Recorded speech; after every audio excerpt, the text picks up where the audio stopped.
ദശരഥന്റെ ജീവിതത്തിലെ 3 നെടും തൂണുകൾ ഭാര്യമാര് കൗസല്യ, കൈകേയി, സുമിത്ര. ഇന്ന് അവരെ കുറിച്ചൊന്ന് ചിന്തിച്ചാലോ?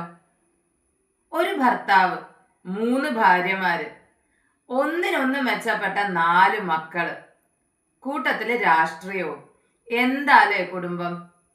Kausalya, the sober and silent mother, കൂട്ടത്തില് മൂത്ത ആളാണ്. പക്ഷെ ഡിസിഷൻ മേക്കിംഗ് പവർ ഒന്നുമില്ല. ശാന്ത സ്വഭാവയാണ്. ലൈഫ് മുഴുവൻ കാത്തിരിപ്പായിരുന്നു. കുട്ടികൾ ഉണ്ടാവാൻ കുറെ കാലം കാത്തിരുന്നു. അത് കഴിഞ്ഞ് കുട്ടികൾ വിദ്യാഭ്യാസത്തിന് പോയി, അവര് തിരിച്ചു വരാൻ അങ്ങനെ കുറെ കാത്തിരുന്നു.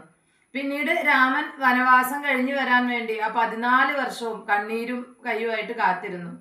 ഇങ്ങനെ മൊത്തം കാത്തിരിപ്പായിരുന്നു. രാമന്റെ കൂടെ വനത്തിലേക്ക് പോകണം എന്നൊക്കെ ആയിരുന്നു ആഗ്രഹം.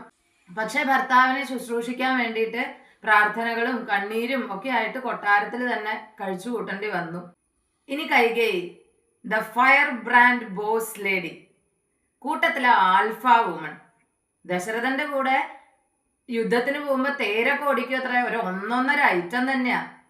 ദശരഥനും അതെ, ഏറ്റവും ഇഷ്ടം കൈകേയിയാണ്. അതുപോലെ തന്നെ ഏറ്റവും പേടിയും കൈകേയിയെ തന്നെ. കാരണം ഒന്ന് പറഞ്ഞ് രണ്ടാമത്തേന് കേറിയിരിക്കും കോപഗൃഹത്തില്. എന്താല്ലേ, കൊട്ടാരത്തില് പിണങ്ങിയിരിക്കാൻ സ്പെഷ്യലായിട്ട് റൂം തന്നെ ഉണ്ടാക്കി വെച്ചേക്കാം. പക്ഷെ ഈ പറയുന്ന അത്ര വില്ലത്തിയൊന്നുമല്ല കൈകേയി. ആ മന്ധരയുടെ വാക്ക് കേട്ട് ചെറുതായിട്ടൊന്ന് ഇളകിപ്പോയി എന്നുള്ളത് സത്യം തന്നെ. പക്ഷെ ഏറ്റവും ഇഷ്ടം രാമനെയാണ്. തൻ്റെ മകനേക്കാളും ഇഷ്ടമാണ് കൈകേയിക്ക് രാമനെ. അവസാനം തൻ്റെ വരയാചന കൊണ്ട് ഭർത്താവ് മരിച്ചു. ഭരതൻ പോലും തന്നെ തള്ളിപ്പറഞ്ഞു. ആ ഒരു അവസ്ഥയില് കൊട്ടാരത്തില് ഒറ്റപ്പെട്ടു പോവാണ് കൈകേയി. ആ ഒരു അവസ്ഥ വലിയ കഷ്ടായിരുന്നു.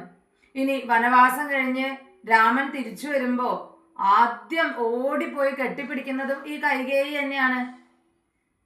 The ultimate supporting lady. ഇക്കൂട്ടരെ പറ്റി അധികം ആരും പറയാറൊന്നുമില്ല. പക്ഷെ ഇവരില്ലെങ്കിലോ കഥ തന്നെ മുന്നോട്ട് പോവില്ല. രാമൻ മനുഷ്യനല്ല, അവൻ തിരിച്ചു വരും എന്ന് പറഞ്ഞ് കൊട്ടാരത്തിൽ വിഷമിച്ചിരിക്കുന്ന എല്ലാവരെയും സമാധാനിപ്പിച്ച ആളാണ് സുമിത്ര. കൂട്ടത്തിലെ ഏറ്റവും ബുദ്ധിയുള്ളതും സുമിത്രയ്ക്ക് തന്നെയാണ്. ചുരുക്കി പറഞ്ഞ, ദശരഥൻ രാജ്യം ഭരിച്ചുവെങ്കിൽ ദശരഥനെ ബാലൻസ് ചെയ്ത് കൊണ്ടുപോയത് ഈ 3 ഭാര്യമാരുമാണ്.